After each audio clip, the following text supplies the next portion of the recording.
I'll tell you what, we know about the party. We know that Paul George is there. Yeah. There was so much talk, DA, over the last couple of months about Paul George and LeBron. It was like people thought it was a foregone conclusion LeBron was just going to take Paul George with him. Right. Do you look at it now as a foregone conclusion that Paul George is going back to OKC? No, not a foregone conclusion. Okay. I don't think anybody can say that. What I will say, what I've been saying for the last 3 months now, is that the Thunder did an amazing job of putting an incredible presentation together for Paul George. When they traded for him, he got on the owner's plane. The family came with him. There was a party there when he got there where they spent a lot of money to ply everybody with not unsubstantial amounts of food and drink. And it's been that way all season in Oklahoma City. They have done everything to make him feel like this could be a home for him. Now, in 1 hour and 5 minutes, will that matter? We'll find out. But what I can tell you is that it made a great impression on Paul George, and he really does feel like he and Russell Westbrook can figure this out. Now, here's where I give Billy Donovan some credit, because he changed some things to get Paul George the ball on the move, because he likes to have it on the move, to feature him more in some things where it wasn't quite as static as it was at the beginning of the year. Now, is that enough? Because they got bounced by Utah, and there's no direct way for them to get better necessarily. It's going to be pretty much the same team next year, and they could lose Jeremy Grant, who's going to have a lot of suitors, I think, in free agency, who was a big part of their reserves last year. But they got a shot, and it's a real shot, and that's a lot more than I would have said a year ago. And look, depth is an issue, clearly. We talked about this. When Andre Roberson went out, it shouldn't have been the problem that it was. Griff, when I look at it, though, you talk about, we're going to talk later about puzzle pieces, compiling a team. Mm-hmm. Did they ever look like a winning team to you at any point during the course of the season? No. And certainly once Andre Roberson went out. That was the big thing. Yeah. Because when Andre was healthy, they absolutely did. Because they had the ability to choke the life out of you defensively. They had stretches of 10, 11 games where they were stifling defensively. And when you can be that in the playoffs, when the game slows down and it's going to be a possession-by-possession game, when you know who's going to generate your shots for you and you can defend at that high level, you have a real shot. Yeah. So a healthy Robertson changed the whole complexion of that. But I think you have to put together the fact that what came next was Corey Brewer. And Corey had a really profoundly positive impact on them because he forced them to play at a greater pace, because Corey just runs the lane hard all the time. And he dragged everyone with him. He got them playing faster, which both Paul and Russ really need. Yeah. The guy who didn't benefit from it was Carmelo. And that might be a situation. Exactly.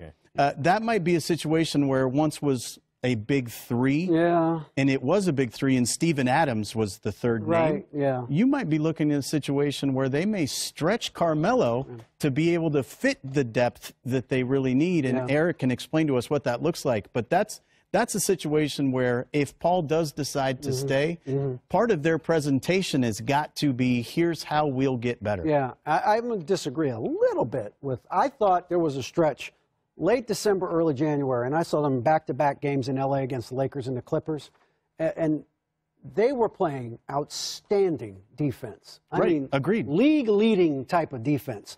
And Paul George, because of Andre Roberson being there, was able to kind of be a center fielder, like a roamer, right? Yeah. Weak side, feast, a lot of deflections, leading the lead in deflections and turnovers, getting out and running, playing fast.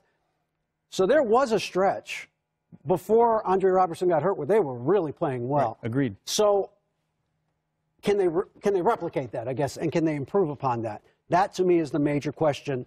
Regardless of what they do with Carmelo, can they play defensively the way they played for that stretch of the season where they really were starting to look good? Let's get back to Carmelo, whose dollars outweighed his minutes and points, certainly in the postseason.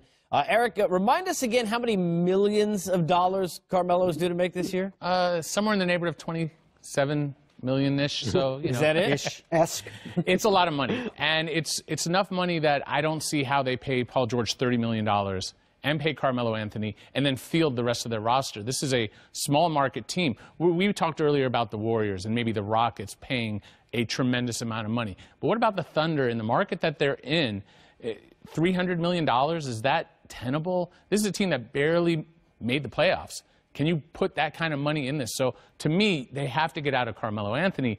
New York Knicks fans, they know that he has a no-trade clause. Well, when you trade someone with a no-trade clause, they keep it. So if the Thunder try to trade him and he doesn't want to be traded, you got a problem. And then if you trade him, you pretty much have to match salary unless someone like the Lakers want to take him with their cap space. And I'm going to tell you, I don't think that's going to happen. So what might be the solution, and I really think this is one they have to seriously consider, is stretching out Carmelo Anthony, basically buying him out, waiving him.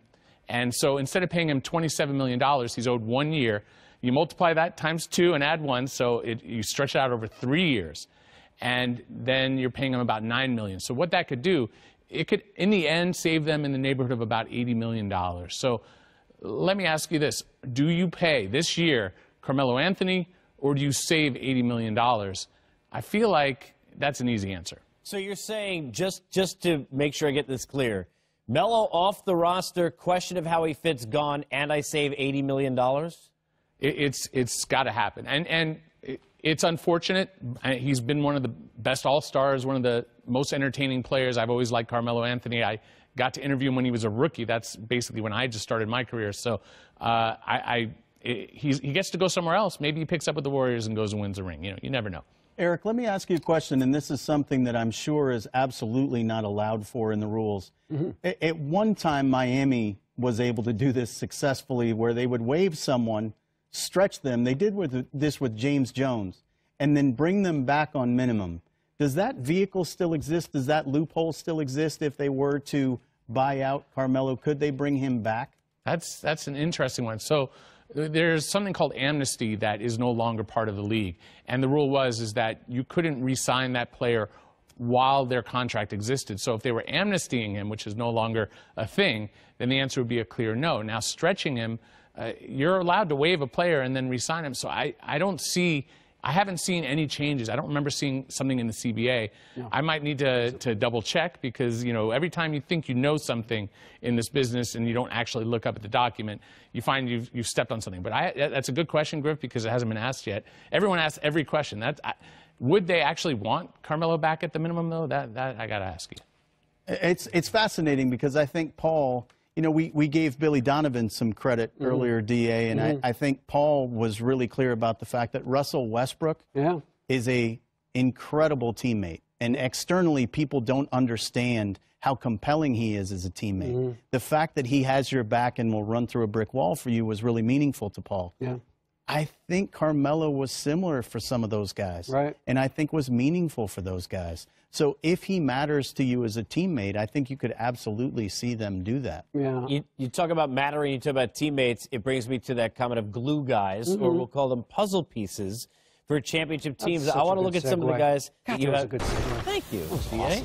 I appreciate that. That was almost as smooth as that tie. It's news of changing agents on Free Agent Fever. Mine is David Aldridge. You can reach me on Twitter. No, go ahead. Griff, what do we got here?